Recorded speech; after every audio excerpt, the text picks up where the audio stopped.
When I think about Scarlett Johansson's journey in Hollywood, the first thing that comes to mind isn't just her blockbuster roles or red carpet appearances, but the way her career tells a bigger story about how Hollywood often treats women. Scarlett Johansson wasn't always the global superstar we know today. She started really young, just 8 years old, studying at the Lee Strasberg Theatre Institute, which is legendary for producing actors who dedicate themselves to real craft and emotional honesty. At that young age, she didn't imagine being typecast as some glossy figure. She genuinely wanted to be an actor in the purest sense, the kind who tells stories that touch people deeply, not simply someone reduced to surface appeal. Her early work already hinted at the depth she could bring. Movies like The Horse Whisperer showed flashes of talent, but it was lost in translation that really made people stop and pay attention, showing she had an ability to convey emotions quietly yet powerfully. In Lost in Translation, Scarlett wasn't just playing a character, she was embodying this sense of loneliness, subtle longing, and the complexity of being human. Her stillness carried more weight than many actors' most dramatic outbursts, and audiences felt it. That performance should have set her trajectory as one of the most respected serious actresses of her generation. But instead, Hollywood took her in another direction. Rather than focus on her acting, they leaned heavily into her looks and sexuality. This is the frustrating part. Instead of being celebrated for her subtlety and range, she was consistently packaged as the poster girl. Headlines, marketing campaigns, and casting choices all seemed determined to reduce her to an image rather than her work. You could see the pattern repeating in role after role. The industry kept putting her into parts designed to highlight her body, her voice, her sensuality, basically selling a fantasy. And she herself admitted she felt trapped by that. She once said she felt like she was selling a male fantasy, and that really sticks with me. Imagine being immensely talented, but constantly being pushed to play characters that strip away your humanity in favor of an aesthetic. And the thing is, it wasn't her fault. She didn't create this narrative, Hollywood did.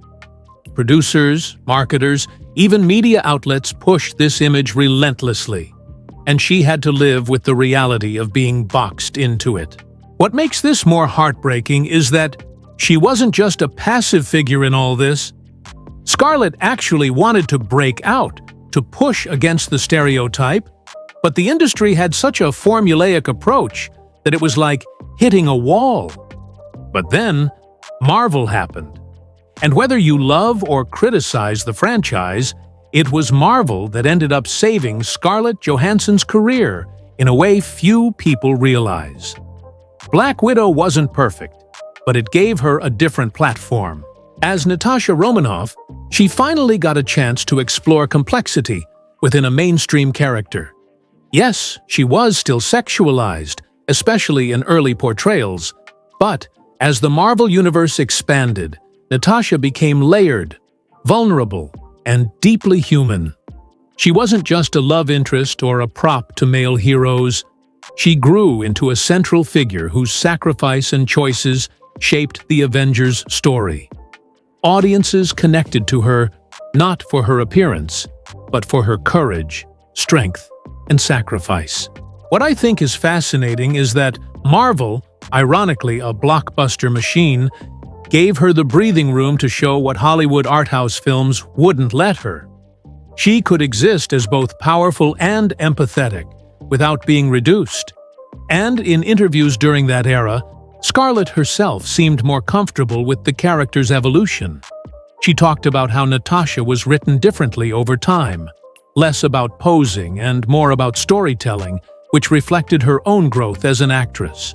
But even when Marvel helped shift the perception, Hollywood still found ways to remind her of that poster girl label. Magazine covers, photo shoots, and interviews still circled back to her looks rather than her craft, a frustrating contradiction. This is where the "wanted by Jurassic World" part enters the story. At one point, studios were eyeing Scarlett for a lead role in the Jurassic World franchise, which tells you how valuable her star power was in Hollywood's eyes. Think about that for a second. Despite years of complaining about being typecast and reduced to visuals, studios still wanted her for another big, spectacle-driven role that likely would have leaned into her physicality more than her nuance. And to me, that says everything about how the system works. Once Hollywood builds an image of you, it's nearly impossible to escape. Even when you grow, evolve, and prove yourself, they still want to box you in where you sell. What's tragic is that Scarlett Johansson has one of the most versatile ranges of her generation. From sci-fi in Under the Skin to voice acting in Her, she's proven she can carry any kind of role with depth and authenticity. But instead of recognizing that consistently, Hollywood keeps circling back to her as some kind of commodity. And while that's common in the industry, it feels sharper in Scarlett's case because she's spoken so openly about resenting it. I find it both inspiring and heartbreaking that she's managed to survive and thrive despite that. Inspiring because she never gave up and kept fighting for better roles, but heartbreaking because she had to fight in the first place.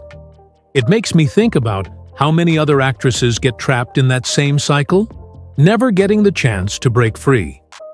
Scarlett's visibility made her struggles public, but for many, this cycle ends careers before they truly start.